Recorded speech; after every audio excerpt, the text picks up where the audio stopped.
mi nombre es María Teresa Pierret Correa y soy alumna de primer año de Derecho de la Universidad UNIAC. Hoy estoy aquí para que compartamos juntos la interrogante de cómo se desarrolla la ley como fuente de derecho en Chile. Quiero compartirles que a mi modo de ver, la ley es la fuente más importante del derecho, porque gracias a ella estructuramos y damos vida, hacemos que las acciones se transformen en actos jurídicos. Desde tiempos inmemoriales el ser humano y las sociedades que ha construido ha buscado establecer reglas. En general, todas las religiones y los grupos comunitarios han establecido decálogo, que según la RAE, la Real Academia Española, es un conjunto de normas y consejos que, aunque no sean 10, son básicos para el desarrollo de cualquier actividad. Estando muy de acuerdo con esta definición, estimo que la ley es entonces la depuración de este decálogo, de estas orientaciones y consejos con las cuales queremos establecer la sociedad. La ley tiene un rol social, tiene un rol económico y a través de ella damos seguridad, orden, justicia y tratamos de aplicar el derecho como fin último. Vamos a partir revisando qué entonces entendemos como fuentes del derecho. Las fuentes del derecho son aquellas contribuciones que originan el sistema jurídico y desde donde nacen las normas jurídicas que regulan el comportamiento de las personas. Las fuentes del derecho son diferentes en cada sistema jurídico. En este caso nos vamos a referir a aquellas que tienen que ver con el derecho continental al que adscribe nuestro país. Las fuentes del derecho se dividen en fuentes materiales y fuentes formales. Las fuentes materiales son la causa, la fuerza, la función creadora desde la que emana el derecho. Entre otras podemos ver la situación geográfica, la situación política, la situación social, los principios de una comunidad y los valores que la motivan. Las fuentes formales son las manifestaciones a través de la cual se expresa el derecho. Aquí encontramos la Constitución, las leyes, la jurisprudencia, los actos jurídicos, la costumbre jurídica, entre otros. ¿Cuál es la principal fuente del derecho en Chile? Es la ley. La ley viene del latín legere, que significa leer, o bien del latín ligare, que significa unir. La verdad no hay un acuerdo respecto de eso, pero ambas acepciones sirven para el entendido de la ley. ¿Cuáles son las características de la ley? Es una regla social que es una norma de conducta exterior. Emana de la autoridad pública. Es de cumplimiento obligatorio. Es sancionada por la fuerza. Es general y es abstracta. Es cierta, no necesita ser acreditada. Es permanente, dura desde su nacimiento hasta su derogación, pero no es perpetua. Decimos que no es perpetua porque las hay temporales y transitorias. ¿Cómo definimos ley? Ley es una declaración de la voluntad soberana que, manifestada en la forma prescrita en la Constitución, manda, prohíbe o permite, según lo que estimó Andrés Bello y es parte de nuestro Código Civil. En su concepto doctrinario, la ley es una fórmula precisa dictada por órganos soberanos especiales. Es un mandato expreso que proviene de la voluntad del legislador, formulado en palabras determinadas y a través de un procedimiento establecido. La Constitución Política de la República regula la materia, la formación y el alcance de la ley.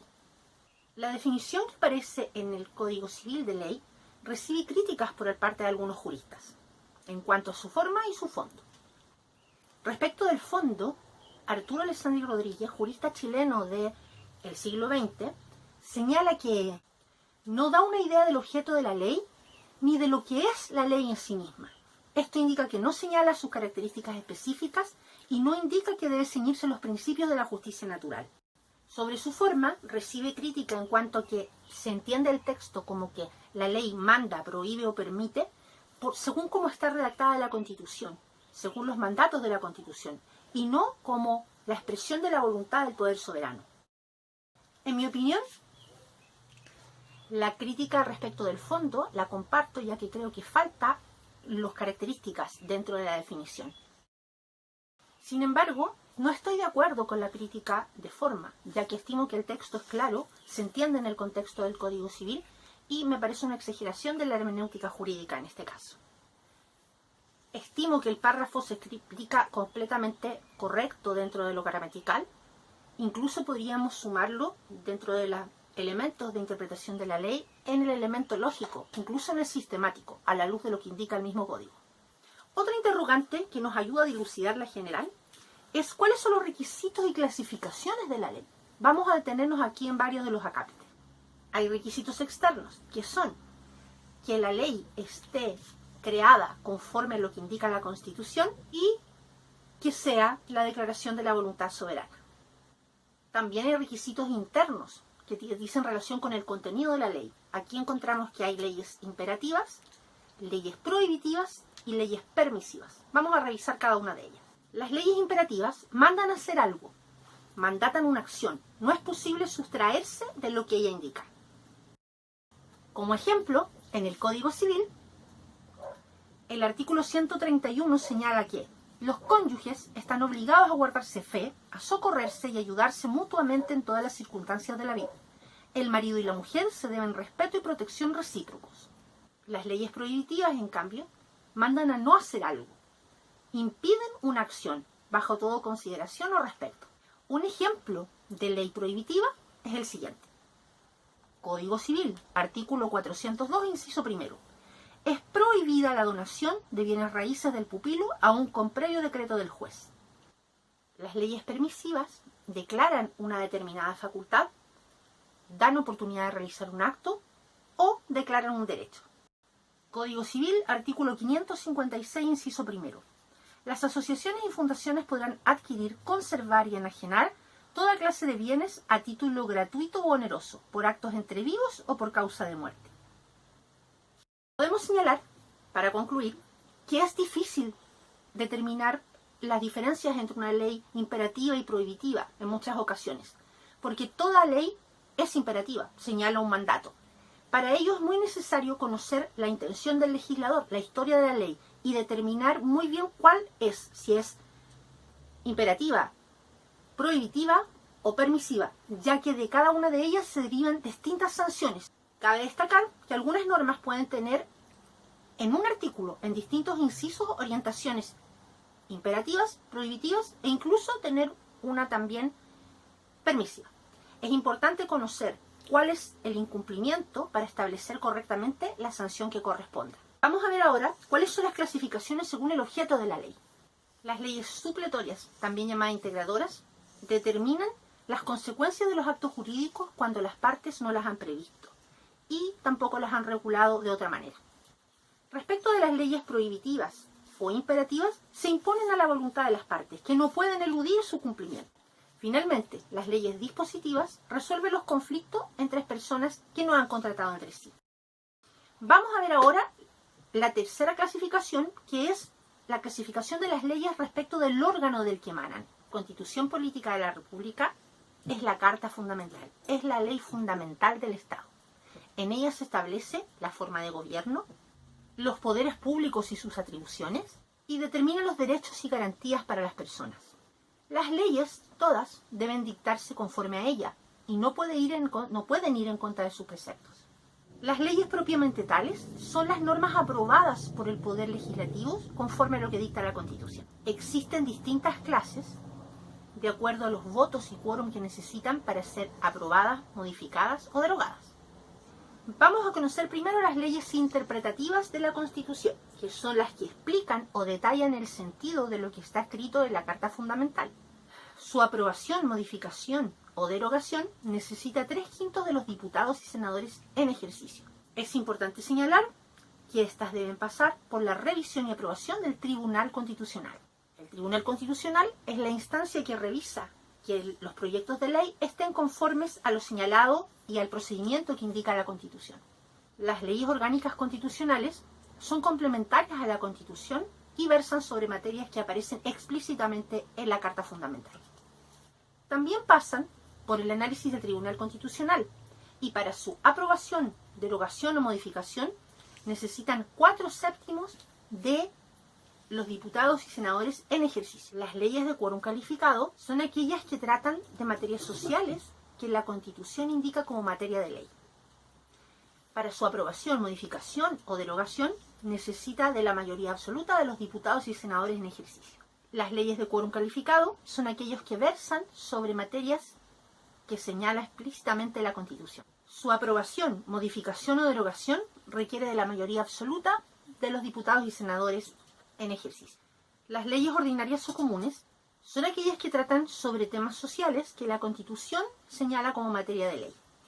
Su aprobación, modificación o derogación depende del voto de la mayoría absoluta de los miembros de la Cámara de Diputados y del Senado que estén presentes en la sesión. Los decretos con fuerza de ley son normas y disposiciones que dicta el presidente de la República con autorización del Congreso, que los faculta para ello con un plazo máximo de 1 año. Los decretos con fuerza de ley deben remitirse a la materia específica para la que fue autorizado el presidente por el Congreso. Los decretos leyes son normas o preceptos que dicta el presidente de la República sin autorización del Congreso Nacional. En general, se ha utilizado en gobiernos de facto y en situaciones de anormalidad constitucional. Los reglamentos son dictados por autoridades administrativas, buscando el cumplimiento de una ley y de disposiciones administrativas. Decretos, resoluciones, ordenanzas, instrucciones son parte de lo que constituyen los reglamentos. Finalmente, cabe destacar que también son normas los autos acordados, es decir, las sentencias, y los contratos. Los tratados internacionales también constituyen norma y son acuerdos a los que llegan entre estados o bien con los estados con organismos internacionales y que pueden ser bilaterales entre 2 partes o multilaterales entre varias partes. Estos tienen fuerza de ley, es decir, son jurídicamente vinculantes según el derecho internacional y siempre que el país esté adscrito a un convenio o tratado. Constituyen un límite al ejercicio de la soberanía los tratados y acuerdos en relación a derechos humanos, según lo consigna nuestra Constitución Política de la República. En nuestro país, el presidente de la República tiene la potestad de dirigir las relaciones internacionales. Él presenta al Congreso los tratados y los acuerdos para su análisis y votación. Hay 2 conceptos relevantes: la ley en sentido amplio y la ley en sentido estricto. La ley en sentido amplio incorpora todas las normas jurídicas, es decir, las leyes propiamente tales y también los reglamentos, ordenanzas, instrucciones que constituyen normas. Por el contrario, la ley en sentido estricto solamente incorpora y considera las leyes propiamente tales. En esta ponencia hemos usado el primero de los criterios, dado que el enfoque que estimo pertinente y adecuado para el estudio de la ley tiene que ver con un enfoque sistémico donde podamos verlo en su globalidad. Por eso estamos tratando la ley en sentido amplio, considerando como parte todas las normas jurídicas. El jurista austríaco Hans Kelsen generó una forma gráfica de presentar y ordenar la jerarquía de las normas jurídicas. Él habló de una pirámide, la pirámide de Hans Kelsen. La pirámide de Hans Kelsen busca graficar cómo las normas tienen un orden jerárquico, donde en la cúspide de la pirámide están aquellas normas que son fundamentales como la Constitución y los tratados relativos a derechos humanos. En el medio de la pirámide tendremos establecidas las normas que son de carácter legal y en la base de la pirámide, en la última parte, tendremos establecidas aquellas normas que son de orden administrativo. El objetivo de esta teoría es categorizar las normas para saber cuáles tienen prelación por sobre las demás. ¿Qué es la fuerza obligatoria y la autoridad de la ley? Que sea obligatoria significa que hay una voluntad superior que manda y una parte que obedece. Que sea mandatada por la autoridad establece que las normas son creadas por quienes la Constitución faculta para ello. En el caso de nuestro país, el Congreso Nacional y el Presidente de la República. Que sea sancionada por la fuerza pública implica que al crearse la norma se determina la sanción que ocurrirá por no cumplimiento, por incumplirla. Esta sanción puede ser preventiva o represiva. La autoridad de la ley se basa en la presunción del conocimiento de ella. El Código Civil establece que una vez publicada la ley en el Diario Oficial, se presume conocida por todos. Por tanto, todos debemos cumplirla. También señala que nadie podrá alegar desconocimiento de la ley una vez que ésta entra en vigencia mediante su publicación en el Diario Oficial. El jurista chileno Antonio Ivanovic, que operó en la primera mitad del siglo XX, indicó que esto no es una presunción, sino una ficción, la suposición de un hecho o situación distinta de la realidad para lograr consecuencias jurídicas prácticas. Esta ficción se justifica para la obligatoriedad de la ley. Ahora quiero darles a conocer un ejemplo de un caso donde se usa la ley como fuente del derecho. Por favor, les pido que quienes quieran conocer más detalles del desarrollo del caso, así como de todos los temas tratados en la ponencia, puedan revisar el informe de la misma. Esta es una demanda por declaración de existencia de relación laboral, despido injustificado y cobro de prestaciones, parcialmente acogida, ordenando pago de cotizaciones de seguridad social durante la vigencia de la relación laboral. Los textos legales que se consideraron son los siguientes.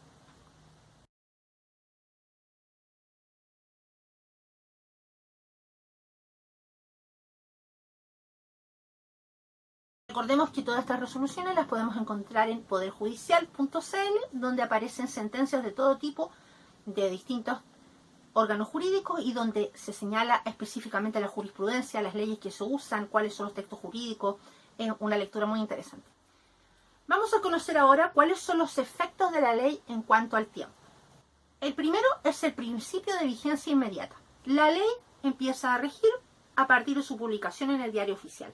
Otro efecto de la ley en el tiempo es la irretroactividad de la ley, que establece que siempre se legisla a futuro y no con efecto retroactivo, salvo en excepciones muy específicas.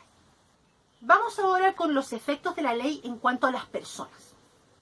Se aplica el principio de territorialidad de la ley chilena, es decir, esta es obligatoria para todos quienes viven en el país, incluso los extranjeros. Vamos a conocer ahora los efectos de la ley en cuanto al espacio. Acá se aplica el principio de territorialidad para la ley chilena, es decir, esta se aplica en el territorio de Chile, salvo algunas excepciones muy específicas.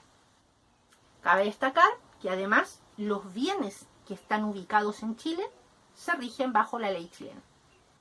Para más detalles, los invito a conocer el informe de la ponencia que va a entregar muchos más ejemplos y situaciones en relación a la materia que estamos tratando. Vamos ahora a conocer la integración y la interpretación de la ley. La integración de la ley es cuando el juez detecta que hay vacíos en la legislación y, dado que se rige por el principio de la inexcusabilidad, no puede el juez dejar de conocer y fallar respecto de una materia solamente porque falte una ley específica. ¿Qué es lo que se hace ahí? Se busca la interpretación de la ley. Interpretar la ley es fijar su verdadero sentido y alcance. En Chile, las reglas de interpretación se encuentran en el título preliminar de nuestro Código Civil.